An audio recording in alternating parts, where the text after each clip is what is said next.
ഇയ്യോബിൻ്റെ പുസ്തകം പഠിക്കുമ്പോൾ അവിടെ ഒരു വാക്യം ഇങ്ങനെയാണ്. അവിടെ ഒരു വാക്യം ഇപ്രകാരം: നീ ദൈവത്തെ ശ്രദ്ധയോടെ അന്വേഷിക്കുന്നുവെങ്കിൽ,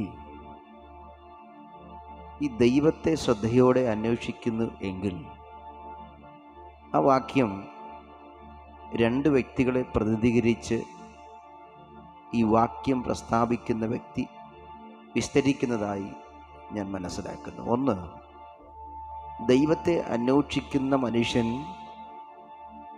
നിന്റെ അന്വേഷണത്തിങ്കൽ ഇന്നത്തെ സാഹചര്യത്തിൽ നിന്ന് അല്പം അധികമായി ഇനിയും നീ ദൈവത്തെ ശ്രദ്ധയോടെ അന്വേഷിക്കണമെന്നും,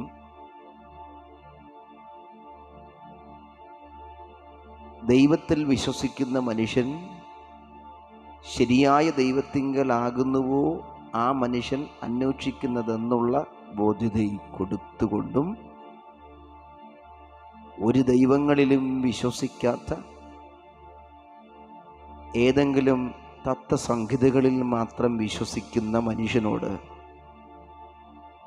അല്ലയോ സ്നേഹിത, നിനക്ക് ദൈവത്തെ ശ്രദ്ധയോടെ അന്വേഷിക്കുവാൻ കഴിയുമോ എന്നുള്ള ന്യായമായൊരു ചോദ്യത്തിൻ്റെ ബന്ധത്തിലും ഈ വാക്യം മനുഷ്യനോട് വിസ്തരിക്കുക. ഞാൻ